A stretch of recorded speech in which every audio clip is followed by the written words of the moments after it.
Hello and welcome to Inside Music, episode number 69. I'm your host, James Shotwell, and on this episode of the podcast, I'm chatting with Otep Shamaya, the front woman, vocalist, singer, songwriter, all-around mastermind behind the rock band Otep. Now, if you're not familiar with Otep, you should be. The band has nearly 2 decades of experience under their belt, and they're about to release their best album to date, Generation Doom, this Friday, April 15th. I had a chance to talk with Otep earlier this week about everything involving the album, her views on the current political climate, her views towards the responsibility of musicians to take a stance in political matters, and a whole lot more. This is a pretty big episode. We go a full hour, and yeah, I don't know, it was incredible. I didn't know what to expect going in because we don't do a lot of these big rock bands here on the show, but Otep was amazing. Everyone told me she would be, and it turned out she was, and it's always nice when that happens. Before we get to that conversation, I have to tell you about our sponsor. This episode of Inside Music, as with all episodes of Inside Music, is only made possible because of Holix, the music industry's leading digital promotional distribution company. What that means is that Holix works with managers, publicists, record labels, and independent artists all over the world to help share new and unreleased music with members of the industry at large without fear of piracy. Should leaks occur, Holix has state-of-the-art tools in place to not only help stop the spread of unwanted files online, but also to track down the people responsible.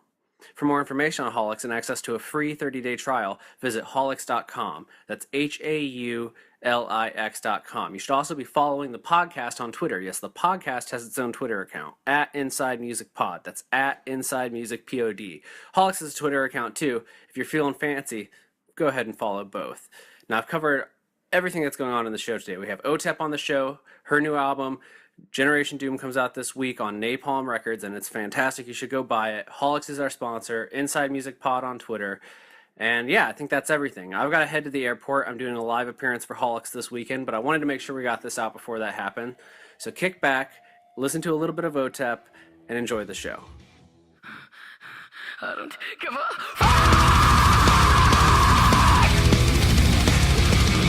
You told me to fear, but all I learned was hate. You want me to disappear, but I won't go away. I won't go away. I won't fucking obey. You want me to save your world while your lungs get black and the oceans boil and you feed and breathe this kingdom of shit, bulletproof from the truth, armor-plated ignorance. I can't abide fates and flaws in sight of my life. I'm losing my mind. I'm losing my mind.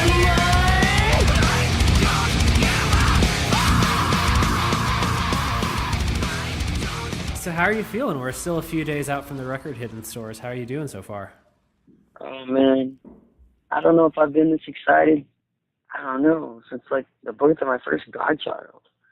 It's really exciting. What makes this record feel so much different than the other ones for you, at least on an excitement level? I think because after the last record was, there were so many things that were handled wrong with it and the way that it was released. Just so much that, and the current situation I was in under Hydra, just professionally, and I don't know, just emotionally. I felt like I had done what I came to do for music, and I have other things that I can do creatively. I do voiceover work. I did in film and TV. Ones I can tell you about, I did The Hobbit, the last Hobbit movie, The Battle of Five Armies. Oh, yeah. I did. Yeah, that was a lot of fun, man. That was like 5 or 6 characters in that. And then I did video games like the Last of Us, a PlayStation game. Another one that was so much fun to do.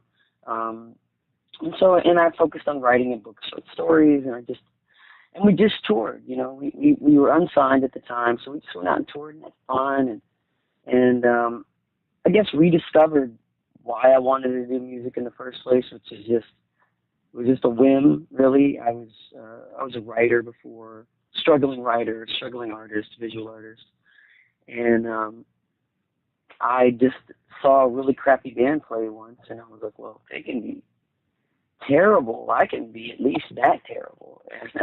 What am I doing? So I tried it. We put a band together. I did, and then let's see. We went from playing 4 shows on the Sunset Strip in Los Angeles, California, to being signed to Capitol Records without a demo, strictly off the Power of Our live performance. So it happened really fast. There was a lot of excitement around that, a big learning curve because I didn't know anything about music.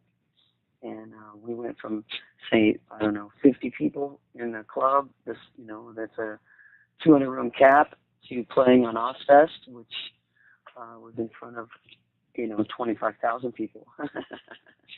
So really fast rise, had to learn the music industry on the fly.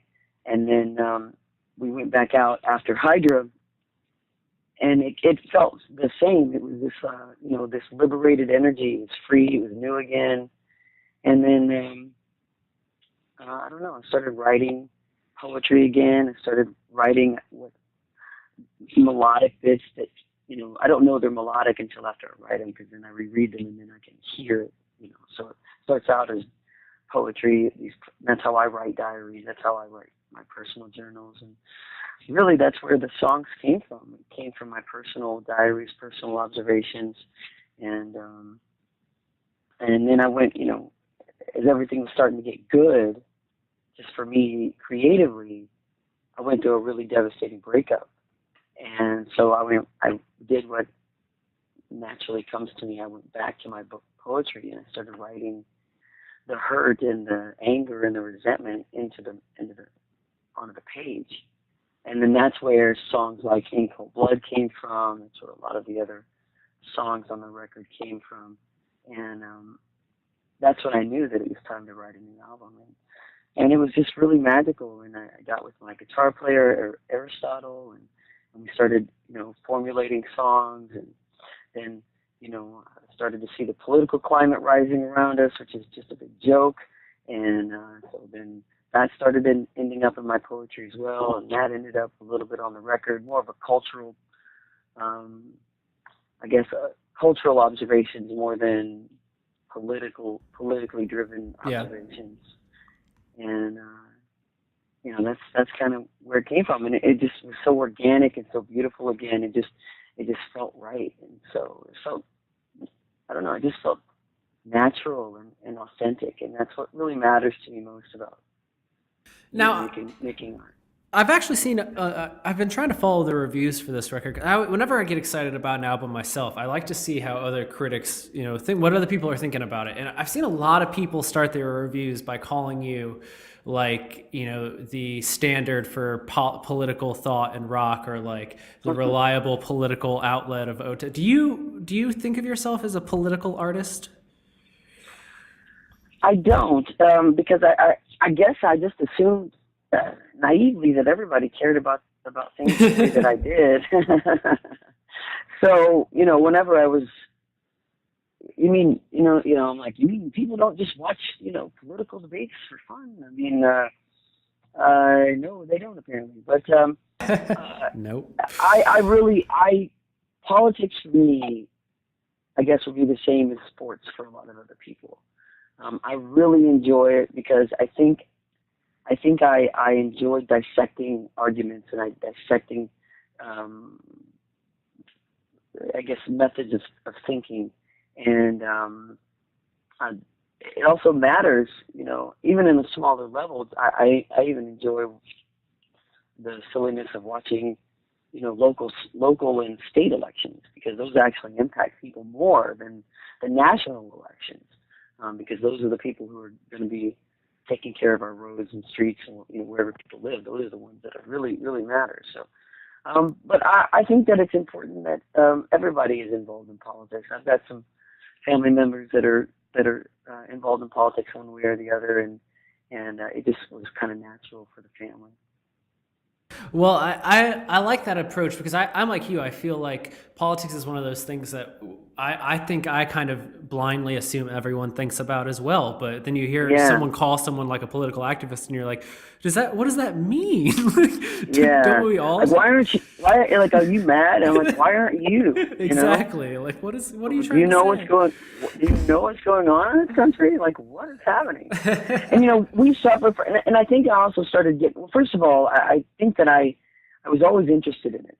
And I was interested in it even from just as a student learning ancient cultures, I loved, political drama from Rome and from Greece, and I really loved, all of that, and the conspiring, and the Etruscans invented the Senate, and Greeks invented democracy, and just learning all of those things, because those are the foundations of our country. I wanted to go back to the source, to see the root, to see how it's evolved.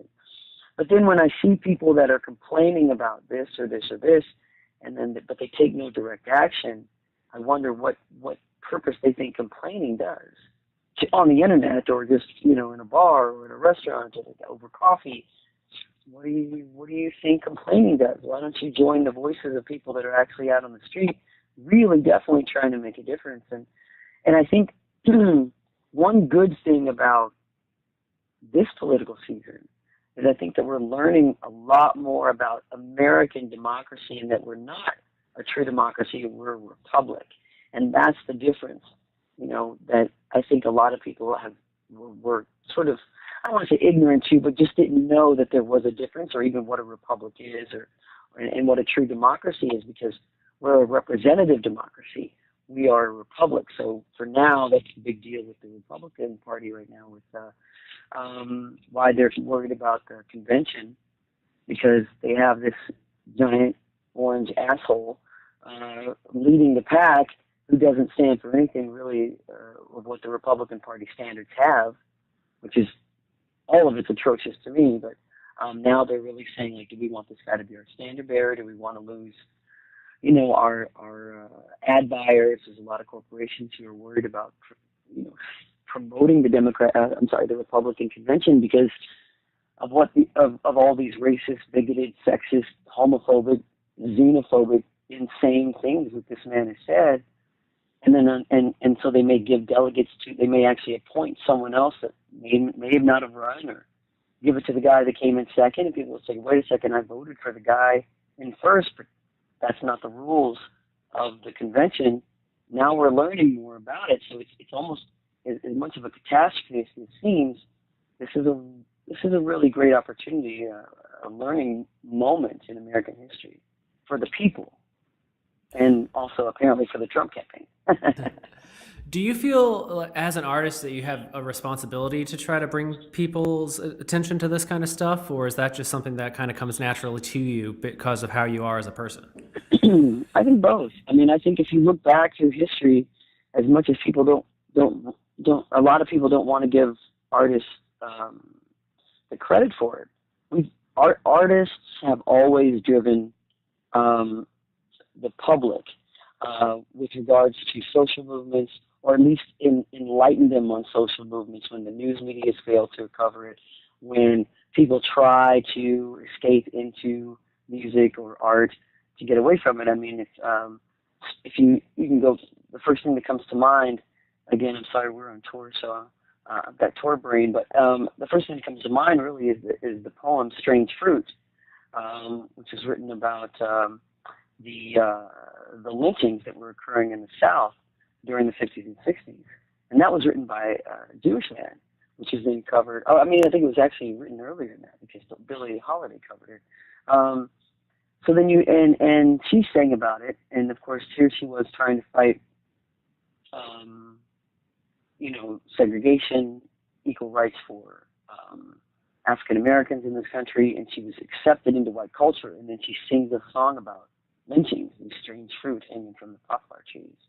And then you go forward and you go into Woody Guthrie, and now people like Rage Against the Machine, people like Bruce Springsteen, who just now canceled his tour in North Carolina, I believe, because of the anti-gay bills that legislation is trying to pass.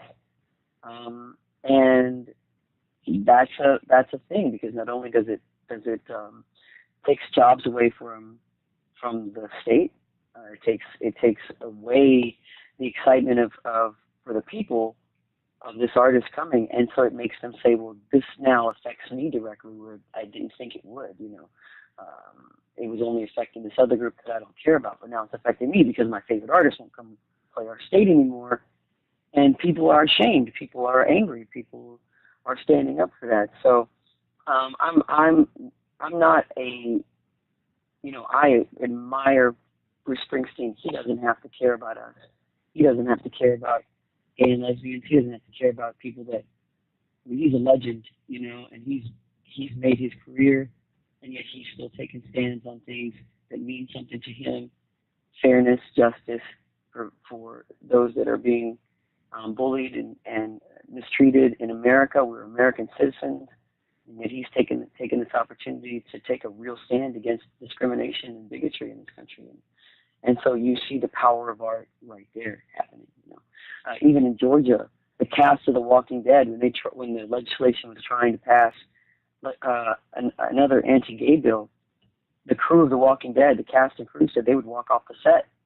Well, as soon as that happened, Georgia shut that down. They did not pass that bill. So art in any form has power to affect social change. I was actually just thinking about this the other day, and I was wondering if, in light of everything that's happening right now, if we're going to see more political songs coming out, because I feel like that's something that's been lacking, especially like the last decade or so. Like, there isn't as much political music as there used to be, or at least not obviously political, but I feel like this current season is kind of getting us back there. I think so. I mean, I guess if you guys have listened into this, my last 6 records, you've heard some pretty good protest. True. But I mean, we're I know that I feel like that is changing. I know that when I first started writing political music back during the Bush administration, I wrote a song called Warhead. It was anti-Bush, George W. Bush. It was anti-Iraq war, but at the same time supporting the troops because I have family in the military. And I can hold. I'm a functioning human being. I can hold 2 opposing ideas in my brain. I can support the troops and not support the leaders who are sending them in the wrong battle. And so when I wrote Warhead, I mean, I had people coming against me. I had them boycotting me. I was not allowed to fly into certain countries.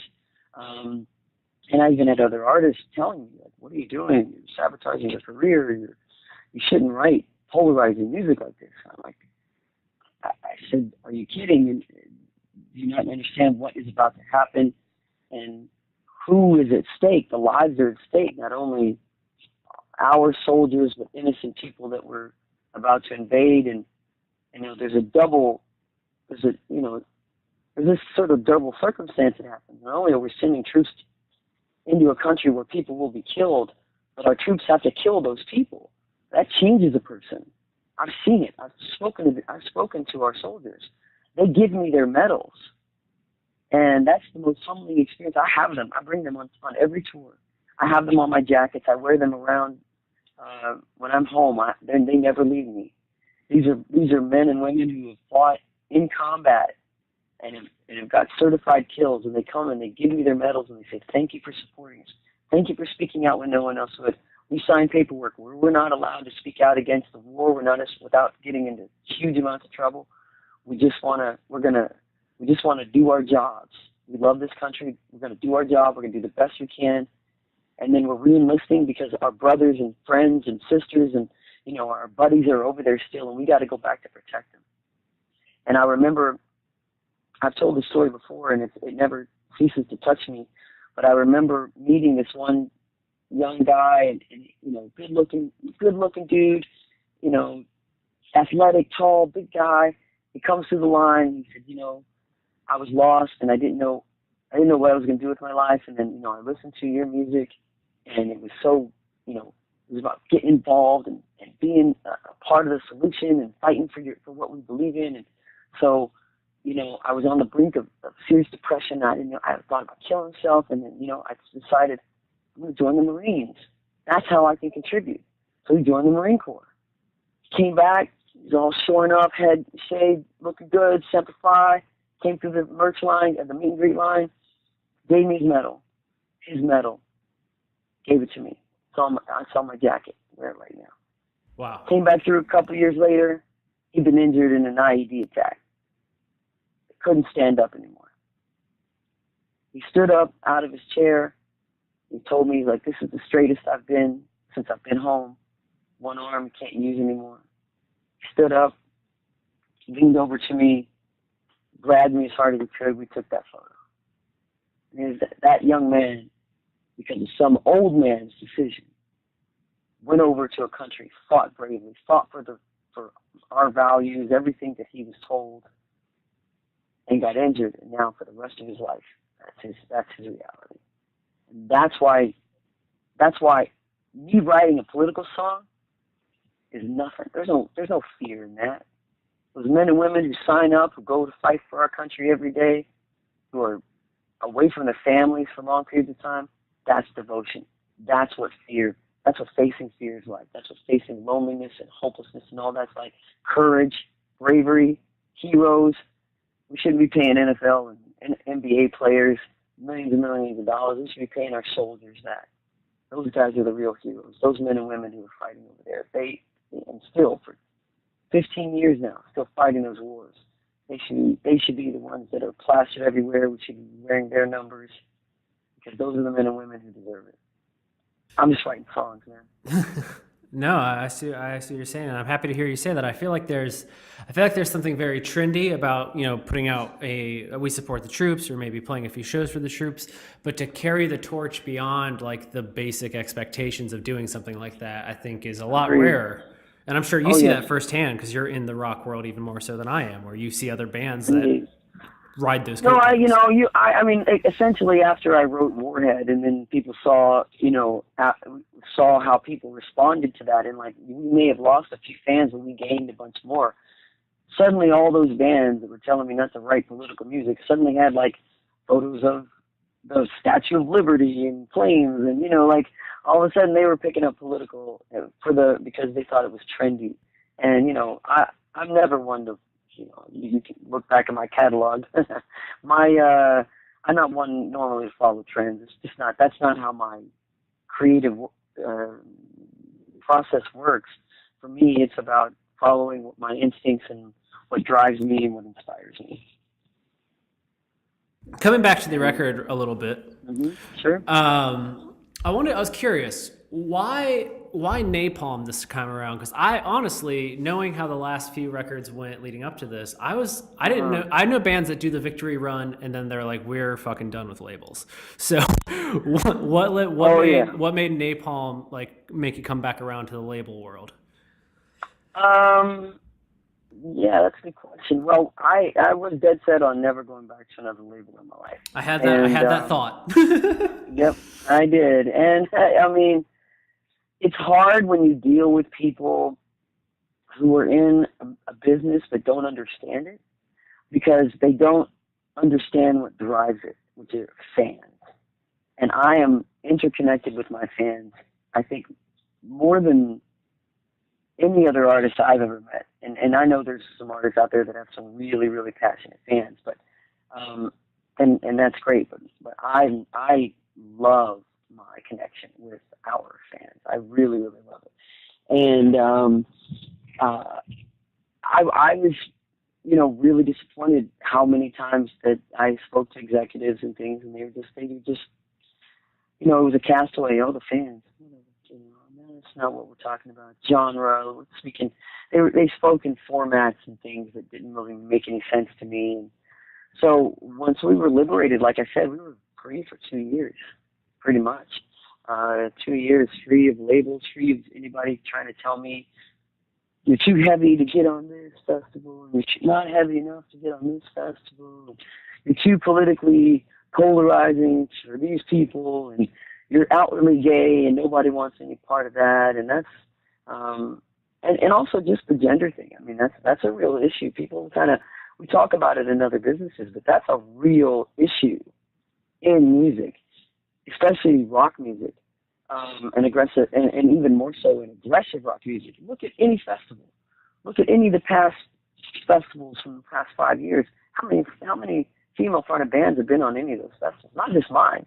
Forget about me. There's a plethora of talented female-fronted bands out there that never get an opportunity to play festivals. Why? Why is that? Sell the records, they have the fan base, they got the talent, they don't get the opportunities. Why? Gender. 100%. That's crazy. Yeah. We still, it's also the same thing that happened, the Lilly Ledbetter Act signed by President Obama was supposed to protect equal pay for equal work. We're still fighting for that in our genre, and so forth. I mean, I think Jennifer Lawrence was one of the first people that found out that she was getting paid less than her male co-stars, and that's in acting. I'm pretty sure if I investigated, I'd find out that a lot of female-fronted acts are paid a lot less than the male-fronted acts in the same that are at the exact same level. Yeah, no, exactly. So going through all of this and just deciding, like, I mean, I can do other things creatively. Why music? Well, I love it, So we did a Knotfest. We were friends with the guys in Slipknot, and they invited us to play Knotfest. And there was a mix-up at the last minute, and we were supposed to play second stage. Well, they put us on the local stage. So we show up at the show at the festival, and they take us where we're supposed to be, and our dressing room is behind second stage, but then they drive us over to the local stage, and we're like, what are we doing here? And they said, oh, this is where the mix-up, sorry, but there's nothing we can do about it. Now we can't rearrange the time slots. Just we'll do our best to get people to come over here. Because it was way off in the corner near the parking lot. So, and my band, most of them haven't really played giant festivals before. I played Ozfest 3 times. Yeah. Sharon was a mentor for me, Sharon Osbourne. I adore her. I still respect her to this day. I've lost touch with her, unfortunately, but she's been one of the guiding forces in my life, and especially being so young when I started out in this. I didn't know anything about music. She took me under her wing and really educated me very early on the business side, what to do, and so forth. So, but we're standing there, and it's a local stage. So there's probably 25 people or something. I mean, a handful of people leaning on the barricade, looking at their phones, chatting with their buddies, and it was kind of like, oh, we get to play Knotfest, and we get here. And I just told my guys, I'm like, listen, let's just go out and kill it. Don't worry. So I asked my guitar player, I said, because he's wireless, I said, let's start making some good noise, play around the root of the first song, just chunk it up a little bit, and so make it loud, boom, boom, boom. So we start making all this noise. And then a few more people start coming over, they start filling in the area, and then we have a little ritual we do before where I quote Shakespeare, once more into the breach, dear friends, cry havoc, and let's slip the dogs of war. And we go on stage, our music comes, it's O Fortuna, Carmina Burana, huge explosion of sound. We start our first song, Battle Ready, which begins with an air raid siren, and then my guitar player just detonates into the riff, and then from our vantage point, we're a little higher than the rest of the tour, so it's just a big open space separated by fences, and we can see now as we're playing into the first song, because now there's about 50 to 100 people in front of us. People are running from second stage where another band is playing awesome. To our stage. And by the time we're finished with our first song, we went from about 50 to 100 people to thousands of people. And there's video of it. And I don't know who was playing on second stage, but I would like to offer my apology for stealing the crowd. It was not intentional. But we finished it. We finished it in the festival, and it was just this, it was just craziness. It was madness. I jumped into the crowd. People were crowd surfing, singing along with me. And it was just beautiful chaos. And then about a couple of days later, once those videos went viral, the emails started coming in, Facebook messages, hey, I'm so-and-so with this label, would you like to talk to me? And so the A&R for Maypalm, I turned everybody down, and I talked to the guy from Maypalm, and he was really polite and friendly, and he'd been a fan for years, and actually I'd worked with him on a couple of festivals as a promoter. He promoted a couple of things we played, so I knew him. So I took the call, and we spoke for about 7 months about trying to build a partnership so that it was fair, it was equitable to both sides, and yet they understood my intention. I really wanted them to educate on what drives me to make songs, how important our fans are, and that I don't want to be categorized into a genre because I don't fit into those boxes. I never have. In the beginning, they called us new metal. They used to call us rapcore. I don't care. I'm Otep. They want to call us rapcore. I'm fine with that. They want to call us new metal. I'm fine with that. I'm proud of those distinctions. Whatever category works for your brain, fine. I don't care. We make music. We're 7 albums in now. We've sort of built, I think, our own sound. And so they were very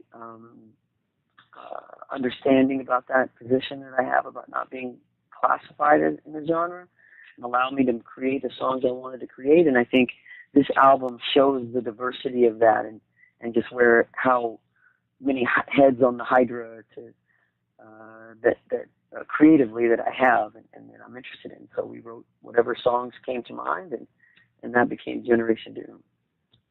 Going back to something you said a little bit ago about equality in music, do you think it's gotten any better or worse for women since you started? And over these 7 albums, you've been able to have a first row seat. So how's it gone? Well, I was the first one to play Ozfest. Yeah. So yeah, I've seen it. I think it's gotten better as far as crowd perception. I think, there's more women doing it. So there's more women showing up to shows in aggressive rock music. And in fact, we probably have more women at our shows now than we've ever had. We may actually have more women at our shows than we do men. And this is aggressive rock music. So I think that it's gotten better. I think women are more daring now. I think they're not just going to be the bass player, in the band, which is kind of like where people would use a woman like, oh, can you play bass? Okay, there you go. Even though she could sing, or even though she could play drums. So I think it's getting a lot better. I mean, and it's for the right reasons. And it's not. I'm glad to see that it's not so shocking. It's just become kind of a normal thing. We're still fighting some pretty archaic, ideas about female fronted bands and all that. And I know we've broken a lot of barriers, and I'm proud of that. That there are some bands that won't take us out as direct support because we're just too fierce on stage, and they don't want to play after us because they just can't. They don't have the same sort of excitement and energy and intensity that we have, and we're a 4-piece. No, I think that's a good answer. I'm always curious because, I feel like, especially in 2016, there's a lot of talk about equal rights and equality and the need for all of these things. But in terms of people actually taking action, it seems to be to a far lesser degree. And I understand that these are things that happen over time. So I feel like asking somebody has the experience to know how they go over time is the best route to understand. Well, and the old saying is a waterfall begins with a single drop. And it does happen over time. But the people that want to see the change can't always be on the sidelines. If you want to, you want to see it. I think it was Toni Morrison or Maya Angelou, I can't remember, sorry, Tori Brain at the moment, who said, write the book you want to read. And if you're a writer, so create the band you want to hear, write the songs you want to hear, be the front person you want to be. So if you're a woman and you want to start a band, do it. And it's, it's not going to be easy. It's going to be, anytime something different comes along or you're a minority in some fashion, it's going to be difficult to convince people that you deserve your place. But you have to fight for it if you believe in it. And you have to fight for it, and maybe there's more obstacles than other people, but if you believe in it, you'll go around those obstacles, you'll go over those obstacles, you'll go through those obstacles, whatever it takes. Maybe it takes you a little bit longer, but damn it, it's worth it. It's worth it. Do you mind if I ask you about a couple of songs off the record? There are 2 I kind of thought maybe we could just run through real quick. All right, let's first and foremost, Zero. It's such a great opener. Did you know it was going to be the opener as soon as you finished it, or did that come a little later? No, as soon as we wrote it, I was like, this is how we're starting the record. It's such a good opening song that I felt like maybe you finished. I can see you writing it and being like, oh, man. Note. Yeah, it wasn't until the last note, and I was like, okay, we have our opener now. This one. We can build from here. Yeah. It sets the tone of the record, too. I mean, not only because, again, you know, the idea of, like, putting Otep in a box. Like, she belongs in metal. And I'm going to be like, I don't give a fuck what you think. Or she's a lesbian. She belongs in lesbian music. I don't give a fuck what you think. I don't give a fuck. I'm going to write. I'm going to live my authentic self. I'm going to write my authentic music. You don't like my politics? Don't give a fuck. You don't like my poetry? Don't give a fuck. You know, I don't give a fuck. This is how the song starts, you know. And, you know, there's a little bit of like, about the, again, there's some, I don't know, there's a little bit of finger pointing in it in some regards to people who complain about things and yet they don't do anything about it. And I think that's I don't give a fuck about the climate. I don't give a fuck about politics. I don't give a fuck about what's happening to my own life and my family. But yet they'll blame other people for it. So there's just a little bit of that in there.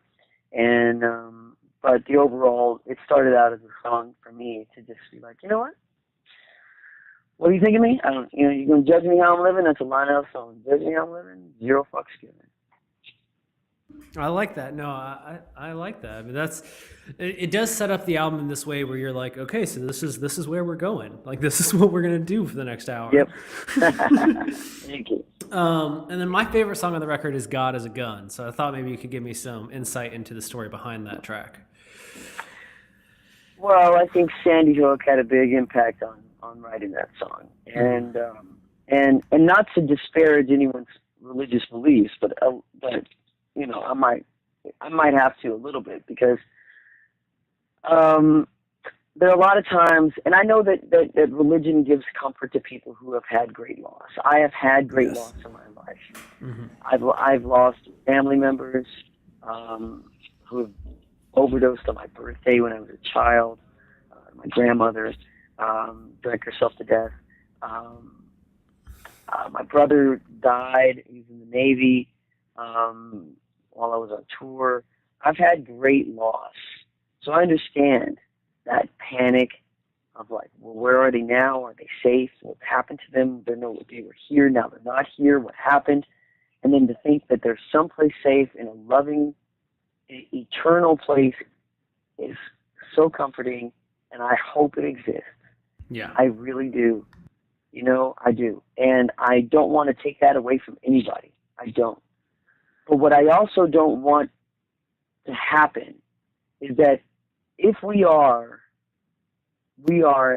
the thinking species in a way. I mean, I'm an animal rights activist. I'm a moral vegan. I believe all animals feel the same pain, joys, communicate in different ways than we do. But let's say we are the gardeners of this garden. That's our job as human beings. We are to tend to the garden. Then we are the ambassadors of whatever this God is. So to just pray about it doesn't do anything other than help us at the moment. But as far as long-term action, we live in the physical world. We have to make physical action. So after Sandy Hook, to know that some, mentally deviant or, disturbed person, which is a whole other conversation about the mental health problems in this country, where we need more availability to mental health. We need probably more mental health facilities in this country than we do prisons.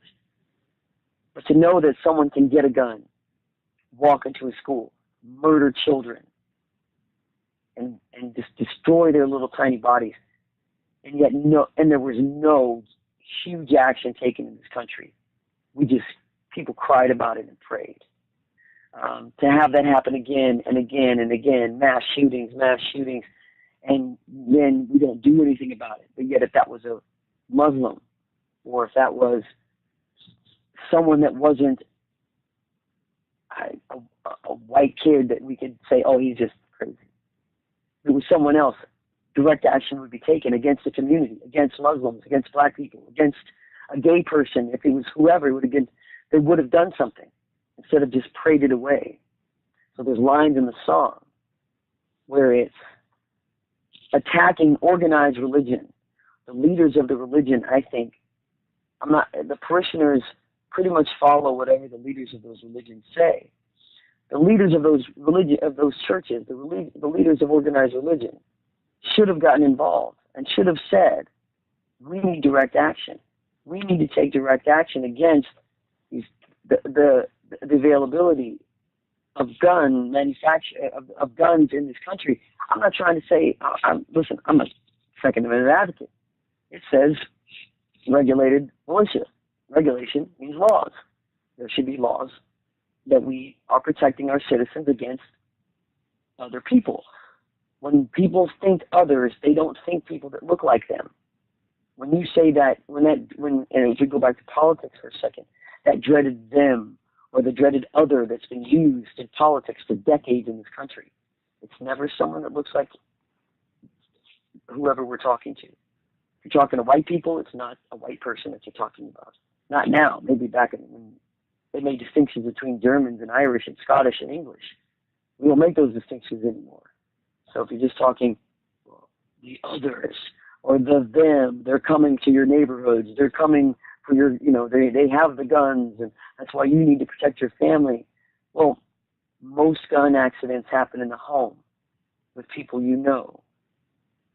So for me, writing God as a Gun was, one, many faceted. It was an attack on organized religion and their capacity, their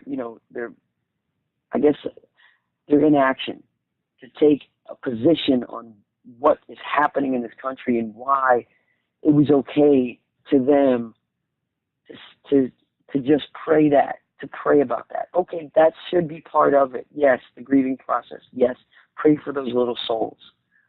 Pray for the man that did it if you need to, but then get involved. Take your parishioners out.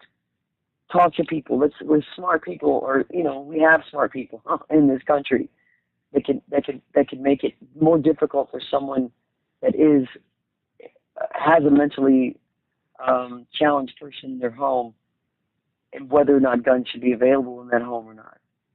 And so the idea was challenging this idea of an interactive God on this planet, when all we've ever seen, and especially in the top three religions in this country, which is Christianity, Judaism, and Islam, is God acting through people, right? Prophets, saviors. So God acts through humans.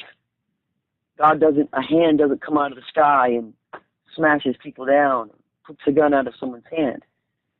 According to these religions, God acts through humans. So God should be acting through these humans to protect other humans. And that's where it should come from. It should come from the churches. It should come from these people who are trying to force their beliefs on other people.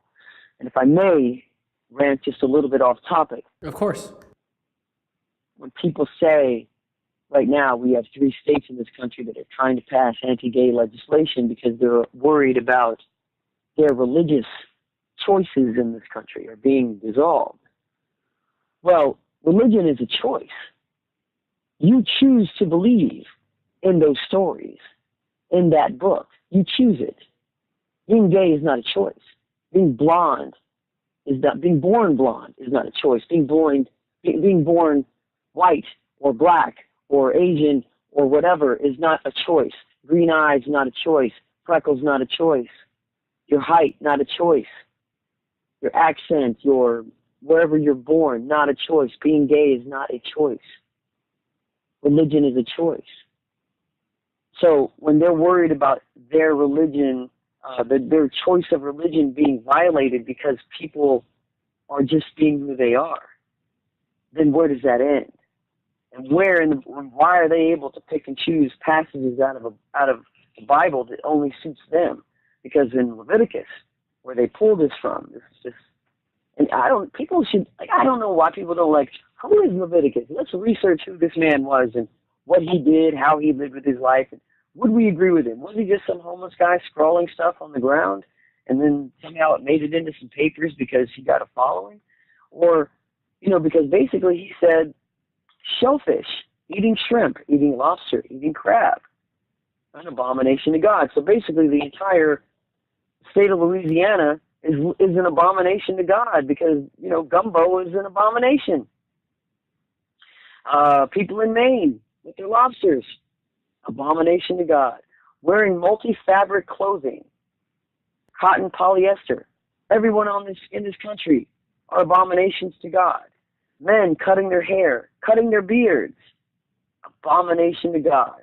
One other line: men should not lie with another man as he does with a woman. I don't think that is anti-gay. I think that's anti-woman. He doesn't say you shouldn't have sex with another man. It says you shouldn't lay with another man as you do with a woman. Because if we remember, women were not equal in the Bible, or in the Old Testament, or in the Quran, or any of these, or in the Torah, or any of these books. Women are treated as basically less than livestock. Women can't speak in public. They're not allowed to be can be walking around unaccompanied or unchaperoned in public. If they're raped, they have to marry their rapist. If their husband is killed, they're forced to marry their brother-in-law or their husband's. I mean, these rules are in the Bible. I'm not making this up, people. These are in the book. I didn't write the book. Don't blame me. Talk to the author. But they pull these passages that fit them personally and then legislate them that affects everybody. Well, if I remember correctly, this country was founded on taxation without representation and freedom of religion. So, as a gay person, I have freedom from your religion, and I pay taxes, so I should have representation in this country as an equal citizen. There's nowhere and we're not, our country's not based on the Bible or the Torah or the Quran. It's based on the Constitution and the Bill of Rights. Nowhere in that says that all men are created equal. If, it doesn't say unless, there's no footnote or an asterisk. It's just all are created equal, right? So, religion to me has a place in our society. Absolutely. Good for you. I'm glad you found something that makes you comfortable, connects you to your community. Awesome. You want change? You want be an agent of God then. God lives inside of us all, you say, then bring that love into the world and protect our children. You say, oh, we're protecting it from predators like gay people. That's just ridiculous. You want to stop gay people and stop having children, because all gay people come from straight couples. Every single one of us were born from straight parents, everybody. I mean, that's just the way it is. My parents are straight. True. So that's where God as a gun came from. It's not a simple answer. It is really attacking these ideas of how religion infiltrates our society. It permeates it. People pick and choose passages to fit their particular needs. If we went back a few decades, women would be in big trouble. All these women who were siding with these extremely conservative rules would go back and understand that you're not allowed to walk around in public or speak in church or have wear pants or have political roles or any of these things that we do now. You would be stoned to death if you had sex out of wedlock. You would have to have your rapist baby. You'd have to marry your brother-in-law if your husband died. I mean, these are passages in the book. We're allowed to own slaves. I mean, it's just, we decided at some point in our civilization that we were only going to pick and choose certain things that made sense to us now. And so that song really attacks all of those things while also addressing a message to God, a God, this God. Where were you on the battlefield? Where were you when those babies died? Where were you when the mothers cried? Where were you? And it's also hopefully picking something with someone. It's pollinating someone's mind. Okay, God was right here, and I should have acted because I felt that presence. I felt that love, and God speaks through love. And that's what I believe. I'm not a religious person, but I believe in love, and I believe that comes from a place that's far beyond evolution or genetics. It is life. And you see that in the animal kingdom, you see that in humans, you see that in other cultures. We may speak different languages, build other buildings, wear different clothing, have different rules, and we may be in different places in our evolutionary and civilized positions in this place. But if you, as a forest, if we are a forest, as a metaphor, you cut off the limbs, all the trunks look pretty much the same. So we're all pretty much the same down deep. We just got to look past all those limbs. Well, I gotta say, this is part of what I love about the record and really all of your music, and that's kind of why I wanted to show, is because I feel like, especially Generation Doom, if you're a rock fan, you can get into the album pretty much on any song. You can dive in deep, but there's a lot more to discover. Like you gotta ruminate on these tracks for a while. Thank you. Yeah, I mean, it's not, and that's the thing. It's like, we've got stuff for, hardcore, heavy rock fans, and we've got, Eagle Right, Eagle Left is a trash song. I mean, it's kind of a hip hop Rage Against the Machine style song, and which is really about, this is the first time I've ever outwardly and actively addressed equal rights and equal lefts for LGBT people in this country, for gays and lesbians in this country, and because of what we're facing right now in the 21st century in America and around the world. I mean, Saudi Arabia was threatening to execute teenagers if they came out on social media. In Africa, there's certain countries that are which are being funded by churches in America, by the way, that have a law that being gays, you can be executed. There's actually a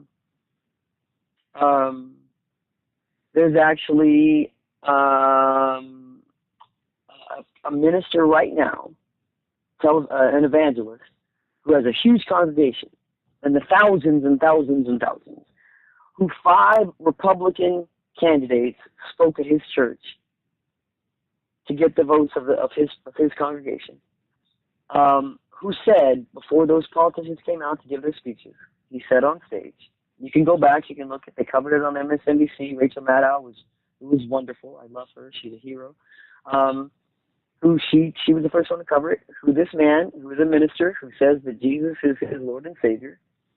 I'd like to know where Jesus ever said to do this, but he said that we should, and I'm paraphrasing here, but it's pretty close, that as a society we should stop cutting smiley face into the pussy sores of gay people. And that if his son ever was gay and was going to get gay married, he would sit out in front of the church naked and cover himself in human feces.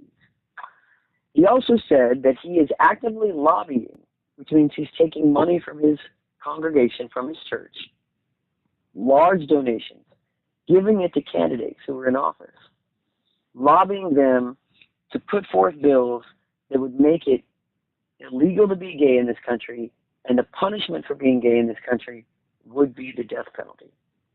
He's actively doing that right now in the 21st century. And 5 candidates for the Republican Party spoke at that church after he said it. They knew he said it, they heard him say it, and they still came out and did it. And one of them was Mike Huckabee, who was a minister. And so, as gay and lesbians, we have got to continue the legacy of what Harvey Milk started, of what other gay and lesbian leaders fought for. One of the men who fought alongside Martin Luther King was a black man, but he was also a gay man. So he helped Martin Luther. He was one of his trusted aides. He helped Martin Luther King become the leader that he was, and he's lost to history. Not only was he actively discriminated against and his life was threatened by the white community during the 60s and the Civil Rights Movement, but even in the black community, he was derided and threatened and discriminated against because he was a black man who was gay. And they thought he had no business being involved because he was a gay man, which was a sin, according to them. Well, again, there's these quotes you can throw out, who among us is against sin? Who among us, cast the first stone, all these things. We've moved away from that, especially under the conservative party that is ruling this country now. To them, Jesus is like a WWE wrestler that drives a giant monster truck with 2, machine guns at his side and is in blonde and blue haired and blasting away at at anybody that gets in his way. He's like he's Rambo or Arnold Schwarzenegger or something. But the truth of the matter is Jesus, which is not his real name, that's a Greek name. Jesus is a Greek name. His real name is Yeshua. That's his Aramaic name. He spoke Aramaic. He's from the Middle East. He was born in Nazareth, and it didn't, that didn't exist. I don't think that city existed at the time. But he was born in the Middle East. I think his mother was half Palestinian, so he was a Middle Eastern man. And we forget all that because if you go back and look through the history of the church and see how they changed the look of Jesus to look like one of the popes at the time because he wanted that. I mean, that admiration, I suppose.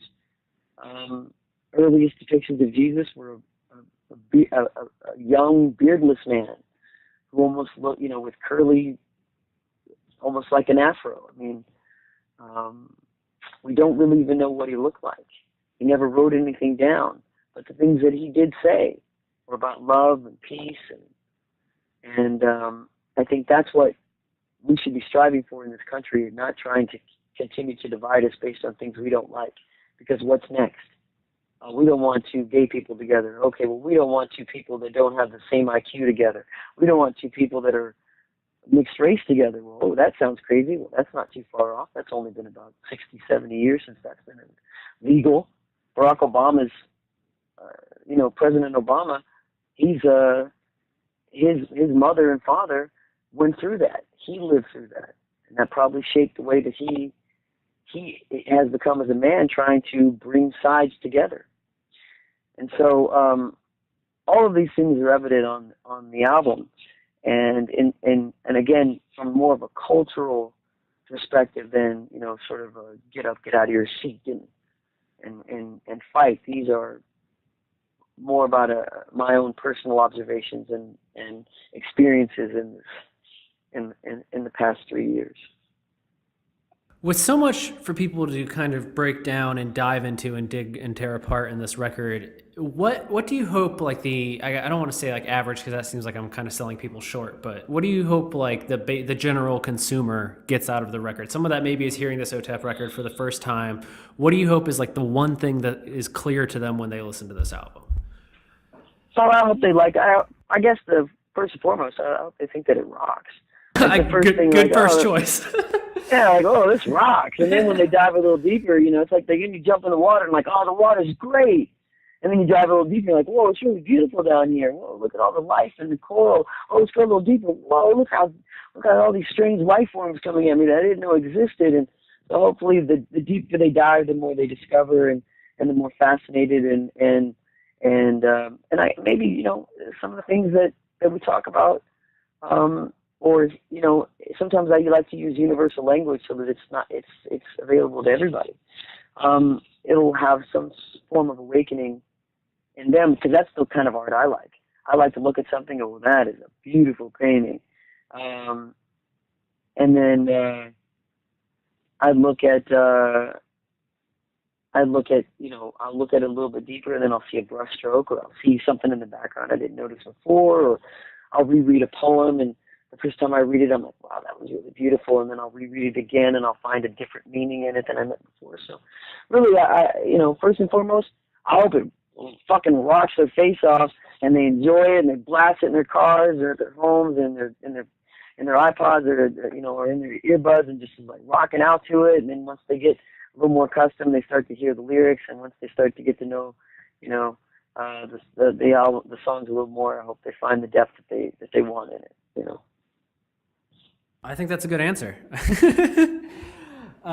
You guys are on tour right now, and I know you're going to be on tour for a bit, so the album comes out this Friday. Tour's happening right now. What else can you tell me about Otep in 2016? Well, we have a new video coming out. What song? 2 new videos. In Cold Blood. Oh, nice. And then we have another one for Zero that's coming out shortly thereafter. And then I think we have another video that'll be coming out later in the year for Equal Rights Equal Less. And then, we're going to do a lot of touring on the album. And depending on how the political season, we might visit a Trump rally. That'd be good. Might set up inside a Trump rally and see how I might just march a whole Otep show in there and just see how tough his idiot marauders are in there attacking young kids and all that. I'll bring some Otep tribe in there and let's see how tough you guys really are. Hitting kids and women and pushing women, like young girls around. I saw that video of a grandpa in there pushing like a 17-year-old black girl around with her backpack on. I mean, who does that? Who does that? So we'll find. Maybe we'll do that. I don't know. We'll see what happens. I tend not to respect men with tiny hands, soft tiny hands, because Donald Trump's got soft. His hands are real soft because he's never done a hard day's work in his life, and he's got little bitty hands for a giant man like that. I don't really respect men who talk a lot of shit, can't back it up with little tiny soft hands.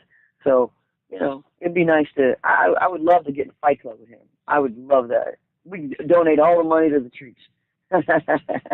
Little me, 5'5" me against 6'3" Donald Trump. I bet my hands are bigger than his. I like that. Yeah.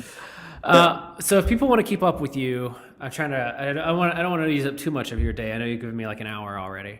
Yeah, they've given me. I got calls coming in. They want me, man, but I'm having so much fun with you. I enjoy it. You know what, people? I'm all over the social media, man. I am a juggernaut. I'm on Snapchat, Instagram, Twitter, Facebook. So you're everywhere.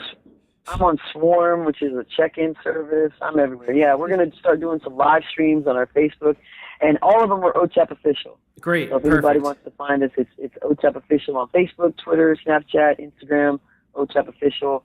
Find me, watch me, do a lot of silly stuff, and you can actually watch our concerts too sometimes. We'll live stream those on Facebook. So. All right, well, that sounds great. The album's out this Friday. This will be up by then, so people, when you hear this, go order Generation Doom and go see the band on tour. You're on tour right now. That's right. You can pre-order it on iTunes. You can get it on iTunes, Google Play, Amazon Prime, and in Best Buys across the country. Support the arts. I'll tell you something. The real reason to support this record is most of the stuff we've talked about is how political I am and how outspoken I am. Most labels are terrified of that. Most festivals are terrified of that because they think it polarizes people from supporting artistic or activist bands. The more people that don't, I know you guys love the Spotify, I know you love the Pandora, I know you love pirating, which I won't get into at the moment, but the way that you can keep bands taking chances, the way you can embolden them to speak out on issues that you care about is to support the bands that are doing that. So you go buy my record, they can't put a zipper over my mouth or try to. They can't put tape over my mouth and say, stop talking about this. Because the last label I was on, that's what they did. They shut down the interviews. They shut down my access. I mean, I still had access on social media, but they shut down access to journalists because they didn't want me to polarize my audience. They don't understand my audience. But that's the reality, my friends. Mm-hmm. You guys get out there. You support the bands. Buy a record. It's $10. Buy a single. It's $1. Just invest in that and show and then support those bands. I promise you, if a band cares enough about an issue, they're not taking that money for granted. They're not taking those sales for granted. They will fight and continue to fight and continue to speak out for what's right. So please support the arts. Please support activist bands. We need you. Thank you. Yeah, that was perfect. All right, I'll let you go. You have a great day. Thank you, man. I appreciate it. Yep.